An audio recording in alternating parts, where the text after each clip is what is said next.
Tá, e agora nós vamos passar a última etapa desse negócio do aumento, que eu quero mostrar para vocês como isso tem limite e como muitas vezes vendedores de telescópio mentem aos compradores de telescópio.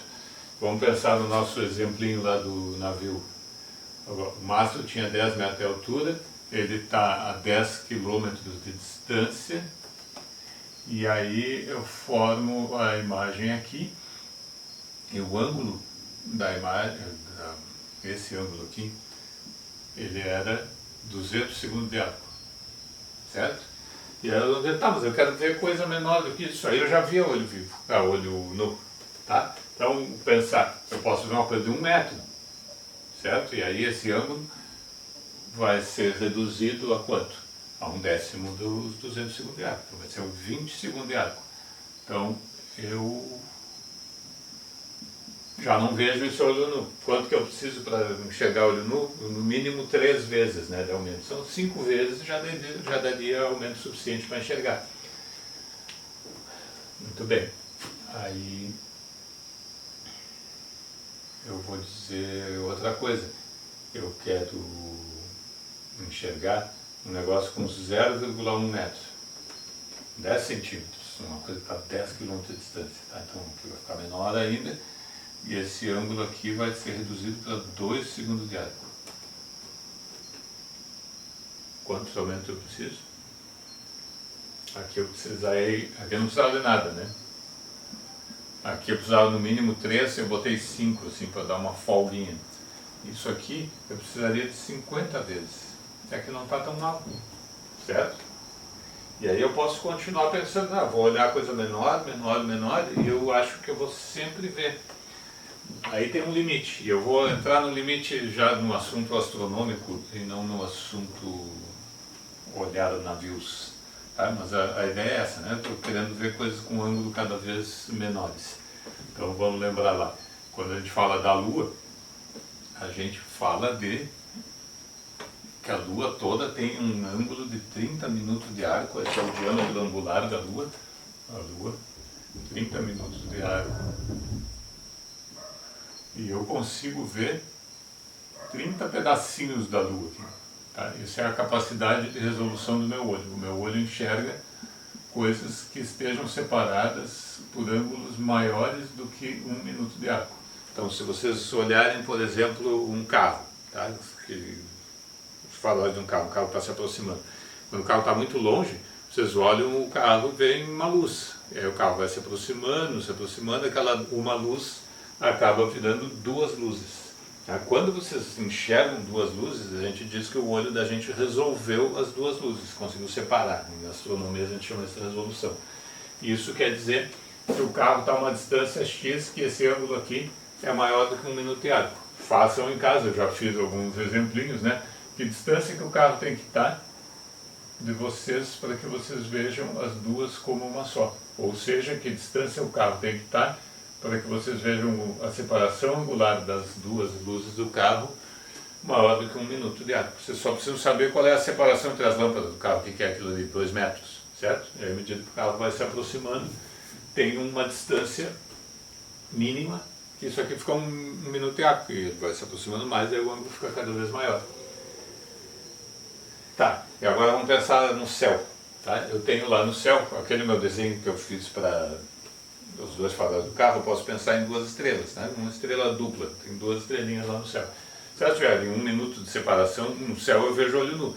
Se elas tiverem 1 segundo de arco de separação,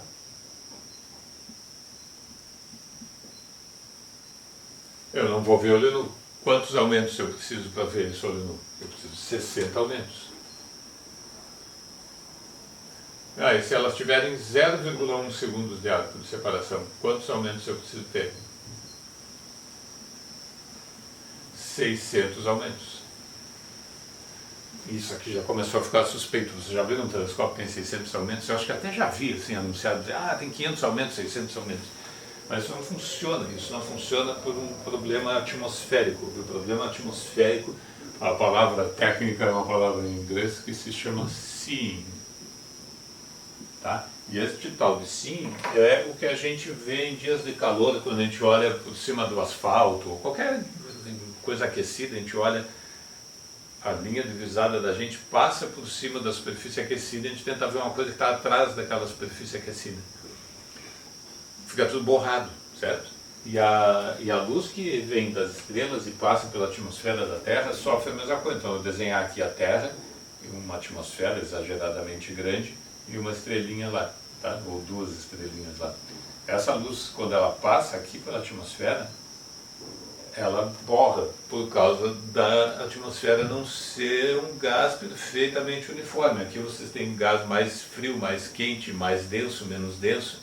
Isso faz com que essa imagem seja deformada. Então pensem o seguinte, uma estrela lá no infinito, que forma que ela tem? Ao contrário do Sol, que tem 30 minutos de arco, ou de Vênus, que tem 20 e poucos segundos de arco, uma estrela lá no infinito teria um tamanho angular de 0 segundos de arco. Ou se vocês pensarem, a estrela está 1 milhão de vezes mais longe que o Sol está da gente. Bom, ela vai ter um tamanho que é 1/1000º do tamanho do Sol. É muito pequeno. Tá? Então, se nesse meu desenho aqui eu fosse botar em escala estrelas, né, isso aqui não poderia ser assim, seriam pontinhos, cada uma dessas seria um ponto. Porém, ao atravessar a atmosfera, acontece esse problema do borrão. E esse problema do borrão faz com que essa estrela aqui vire uma bolota desse tamanho e essa estrela aqui vire uma bolota do mesmo tamanho. Então, vocês veem as duas bolotas se encostando, assim, isso aí está no limite de conseguir ver as duas bolotas como duas bolotas. Agora, se a separação das estrelas for 1/10 de segundo de arco, vai acontecer o quê? A bolota da estrela da esquerda vai ser um negócio que é 10 vezes isso aqui, eu nem vou conseguir desenhar, né? Então, vou fazer uma coisa um pouco nem tão grande assim. Eu vou ter uma bolota assim e a outra é uma bolota assim. E eu olho e eu vejo o quê? Eu vejo uma estrela só. Então não adianta nada eu fazer o aumento ficar 600 vezes, que vai fazer com que essa separação aqui seja de 1 minuto de arco e o meu olho pudesse ver, porque a imagem de cada uma das estrelas não é mais uma bolinha, ela é uma bolona comparada com a separação delas. Tá? Isso por causa da influência da atmosfera. E aí, ferrou, não vai conseguir ver. Então, tipicamente, num lugar bom, não é tão típico assim, mas o bom, assim, até fica melhor do que isso, numa montanha legal, com condições boas, um observatório bem planejado, isso aqui é 1 segundo de arco. Tá? Aqui no nosso observatório da UFSC vai ser 2, 3, 4, dependendo do dia, pode ser até pior. Se a gente pensar em 1 segundo de arco, qual é o aumento máximo que faz sentido usar num telescópio? É 60 vezes. 1 minuto de arco é o que a gente vê olho nu. Uma coisa que está 1 segundo de arco, se eu aumentar 60 vezes, eu consigo ver bem no limite. Então, às vezes é bom assim, botar 120 aumentos no telescópio, porque o negócio fica um pouquinho maior, não chega a dar mais detalhe do que eu veria com 60 vezes, mas fica mais confortável de ver que a coisa ficar maior. É 150 por aí, mas passar disso não faz o menor sentido. Então, não adianta nada o fabricante dizer, meu telescópio dá 500 aumentos. Não vai adiantar nada. O que importa é a qualidade da imagem. Tá? E a outra coisa que a gente falou é o quão luminosa essa imagem vai ser. Se a gente olha para um objeto que é meio fraquinho e a gente usa muitos aumentos, a imagem fica grande, eu não ganho nada de detalhe por causa desse problema e ainda por cima ela fica muito espalhada e a quantidade de energia é a mesma. Com pouco aumento fica uma imagem pequenininha, com muito aumento uma imagem grande, a energia fica espalhada e o meu olho mal percebe aquele objeto que ficou muito fraquinho. Tá? Então aí está a chave dos aumentos do telescópio. Aqui está mais ou menos o limite, que seria 60 vezes, por causa do limite de 1 segundo de arco. Tá? Agora, tem outra coisa. Imaginem que agora eu vou passar por um telescópio moderno. E o meu telescópio moderno normalmente não tem esse negócio de ocular, não tem ninguém olhando no telescópio, né? O telescópio moderno, ele é igualzinho a uma câmera fotográfica, eu tenho uma lente que forma uma imagem e essa imagem é gravada nos pixels, tá?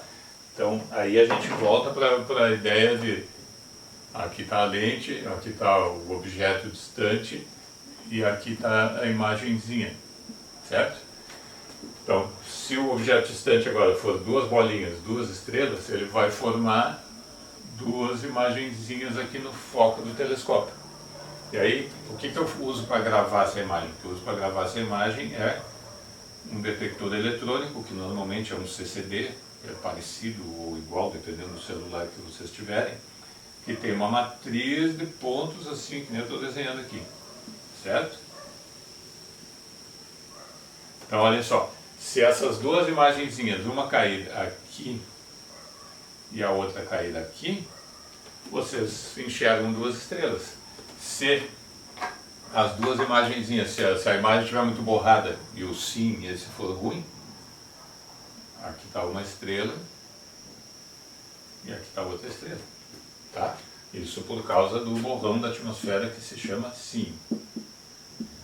E aí agora a gente pega e diz, bom, vamos resolver este problema. Vamos botar esse telescópio no espaço. E aí quando eu colocar esse telescópio no espaço, o que vai acontecer? O sim cai a zero, não tem atmosfera, não tem nada. Então aí a imagem da estrela vai ser um ponto. E aí eu posso fazer o que eu quiser. Ou eu faço o meu telescópio ter uma distância focal bem longa, para que as imagens fiquem bem separadas, ou eu faço meus pixels serem muito pequenos. Qualquer um dos dois vai fazer com que eu consiga separar qualquer estrela uma da outra, né? Então se eu pegar duas estrelas num ângulo bem pequenininho, é só fazer os pixels bem pequenininhos. Ou se eu não puder fazer os pixels menores que um certo tamanho, é só aumentar a distância focal da lente. Mas isso aí esbarra num outro problema. Um outro problema que eu mostrei para vocês na aula anterior, falando sobre a natureza ondulatória da luz. Tem uma figurinha lá que eu mostrei naquela aula, que é o seguinte, né? Eu tenho um furo aqui, esse furo é redondo.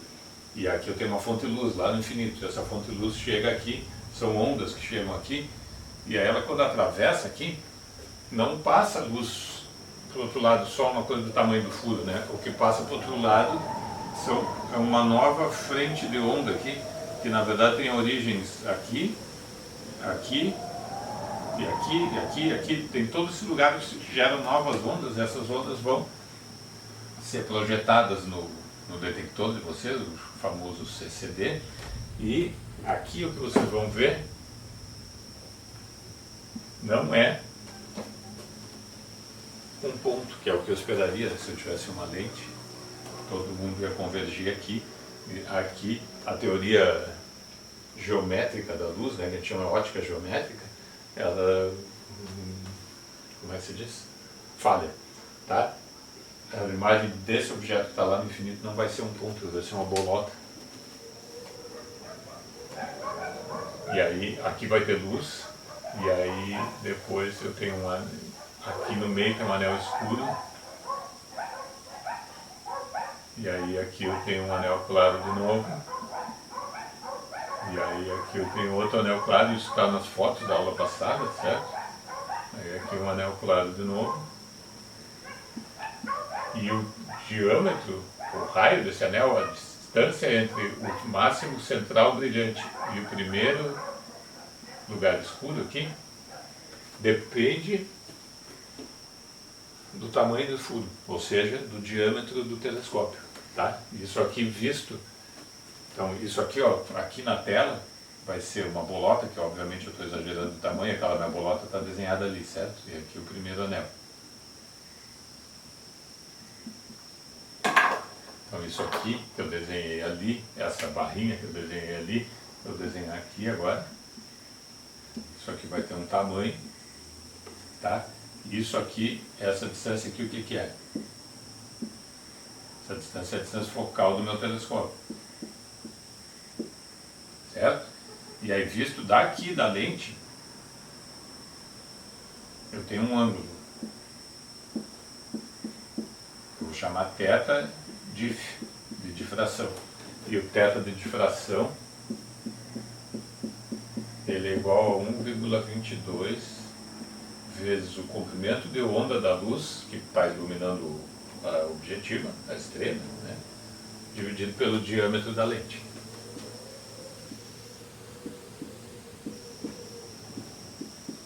Então, se vocês tiverem uma lente grande, esse ângulo diminui. Se vocês tiverem uma lente pequena, esse ângulo aumenta. Mas você sempre tem um limite. Então, o Hubble Space Telescope, vocês podem calcular qual é o limite de difração dele, vai ser 1,22, o comprimento de onda eu vou botar aqui, ó, 550 vezes 10 na menos 9, e o diâmetro dele é 2,40 metros, certo? Então vamos botar aqui 2,4, tá? Isso aqui está em metros, é nanômetros, isso aqui também está em metros. Então quanto que dá essa divisão aqui? Vamos fazer rapidíssimo aqui, ó. 500 dividido por 2 dá 250. 550 por 2,40, vamos dizer que dá 200. 200 vezes 1,22, 200 vezes 1,22 dá quanto? 240. 240 vezes 10 na menos 9, que unidade? Radianos. Tá? E como é que eu passo isso para segundo de arco? Está errado. 550 nanômetros, 550 vezes 10 na menos 9 metros, dividido por 2,4 metros. 500 dividido por 2 é 250, né? Daí eu disse que isso aqui era 200, tá, dá 200 vezes 10 na menos 9, vezes 1,22, 240 vezes 10 na menos 9. Como eu passo isso para segundo de arco, eu multiplico por 200 mil, tá? Então, multiplicando isso por 200 mil, é 2 vezes 10 na 5. Isso aqui dá 480, eu vou botar 500. Vezes 10 na menos 9, vezes 10 na quarta. Certo? Então, isso aqui dá 5 vezes 10 na 6, isso dá θ do Hubble igual a 5 vezes 10 na menos 3 segundos de arco. A tarefa para vocês em casa descobrir que eu errei aqui, porque isso aqui é banal, né? Mas não devia ter errado. E agora? Será que eu apago ou deixo para vocês descobrirem? Acho que eu vou deixar para vocês descobrirem, não existe grande vergonha em fazer um errinho desse. Mas é isso, né? 1,22 lambda sobre D. Isso não pode ficar assim. Veremos o que fazer.